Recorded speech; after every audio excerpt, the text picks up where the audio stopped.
नैऋत्य रेल्वेच्या अखत्यारीतील एक महत्त्वाकांक्षी प्रकल्प म्हणून ओळखले जाणारे बोगी हॉटेल शनिवारी 30 डिसेंबरपासून बेळगावकरांच्या सेवेत दाखल झाले आहे। नैऋत्य रेल्वेचे चौथे आणि बेळगावातील पहिले 24 तास हॉटेल ठरणार आहे। मॅग्नम फूड्स कंपनीच्या माध्यमातून या हॉटेलचा कार्यारंभ करण्यात येणार आहे। शनिवारी सायंकाळी 6 वाजता भव्य उद्घाटन कार्यक्रम आयोजित करण्यात आला होता। कर्नाटकाचे सार्वजनिक बांधकाम खात्याचे मंत्री आणि बेळगावचे पालकमंत्री सतीश जारकिहोळी, महिला व बालकल्याण मंत्री लक्ष्मी हेब्बाळकर, बेळगाव उत्तरचे आमदार आसिफ सेठ, खासदार मंगला अंगडी, राज्यसभा सदस्य इरण्णा कडाडी आणि रेल्वेचे अधिकारी या दरम्यान उपस्थित होते। बोगी हॉटेलचा प्रकल्प महत्त्वाकांक्षी आहे। रेल्वेची सेवा सातत्याने 24 तास सुरू असते। दरम्यान रेल्वे प्रवास करणाऱ्या प्रवाशांना रेल्वे स्थानक आवारातच अतिशय दर्जेदार आणि 24 तास खाद्यपदार्थ मिळावेत आणि तेही रेल्वेच्या सजवलेल्या बोगीतच खाता यावेत अशी संकल्पना आहे। काही महत्त्वाच्या शहरातील रेल्वे स्थानकांवर ही सोय उपलब्ध करण्यात आली असून त्यामध्ये बेळगाव शहराचाही आता समावेश झाला आहे। विशेष म्हणजे या बोगी हॉटेलची व्यवस्था मुख्य रेल्वे स्थानकापासून बाहेर अर्थात प्रवेशद्वारावरच असल्याने बाहेरील खवेय सुद्धा येथील पदार्थांचा 24 तास लाभ उठवू शकणार आहेत।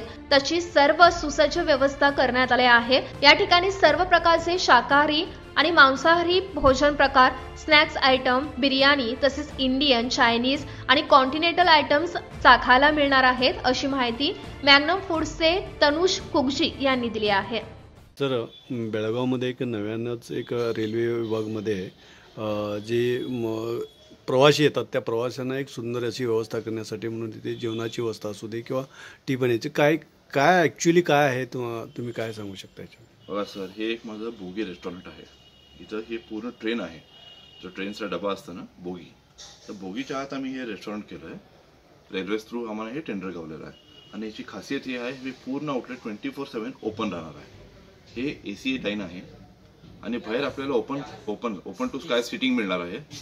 परत पूर्ण आपलं हे होणार आहे, काय म्हणतात 24/7 आउटलेट होऊन इथं इंडियन डिश, तंदूर आपलं सगळं भेटणार, चायनीज, परत क्वांटिटीज आणि परत हे आपले ज्यूस, बेवरेजेस हे सगळं 24/7 तुम्हाला अवेलेबल आहे। आणि इथं पूर्ण आपले 16 TV देणार आहेत ओपनिंगच्या डेला।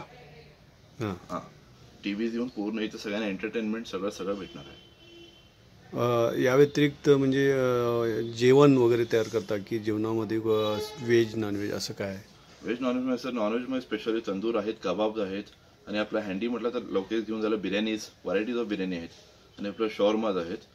आणि व्हेजमध्ये म्हटलं तर पनीरमध्ये सगळे व्हरायटीज आहेत। पनीर आपले कॉर्न, चीज व्हरायटीज आहेत, आपले पिझ्झा, सँडविच, बर्गर आणि आपलं फूड, रोटी, नान आणि त्याच्यावर आपलं सब्जी, व्हेज सब्जी सगळ्या व्हरायटीचे आहेत सर। कोल्हापुरी स्पायसी सब्जी। साधारण किती सीट बसू शकतात इथं सर? आज 48 सीटचं हे आहे, अवेलेबिलिटी कॅपॅसिटी आहे sir. 48 seats, fully air condition? हां सर, 2 AC आहेत, 2 टनचे 2। इथं पूर्ण AC टाईन होणार, सर्व्हिस आम्ही देणार 24 आवर्स सर्व्हिस, आत पण बाहेर। खास असं ह्याच्यामध्ये काय तुमचं एक पदार्थ असं कोणता आहे की बेळगावच्या लोकांना पसंती येईल आणि किंवा येणाऱ्या प्रवाशांना असं काय आहे तुमचं? स्पेशली सर कबाब्समध्ये चालू आहे आणि बिर्याणी। अच्छा, सिग्नेचर डिश आहेत, ते खाल्ल्यानंतर कळेल थोडेफार आहेत, ते नाव आहे। खाल्ल्यानंतर तुम्हाला सर कसं आहे, एक कबाब आणि बिर्याणीमध्ये स्पेशालिटी तुम्हाला आमची कळेल। म्हणजे आम्ही न्यू व्हरायटीची बिर्याणीज आणि न्यू व्हरायटीचे कबाब्स आणले आहेत। ओपनिंग दिवशी आम्ही लोकांना टेस्ट करणार। त्याचं रेट असं काय सर्वसामान्यांना परवडेल असं? हां, फार कमर्शियल रेटच ठेवला, म्हणजे जास्त कमी नाही, जास्त हाय नाही, जे मीडियम क्वालिटीचे सगळे रिच क्वालिटीपर्यंत सगळे क्राऊड अफोर्ड। आपलं नाव? तनुष कुगजी आणि मी मॅग्नम फूडचा प्रोप्रायटर आहे। शनिवारी उद्घाटन झाल्यानंतर बोगी हॉटेल हे 31 डिसेंबर पासून खाद्यपदार्थांसाठी उपलब्ध होणार आहे आणि नवीन वर्षात बेळगावच्या खाद्यप्रेमींसाठी ही एक अनोखी भेट आहे। Mahadev Pawar, KNN city news, Belgaum.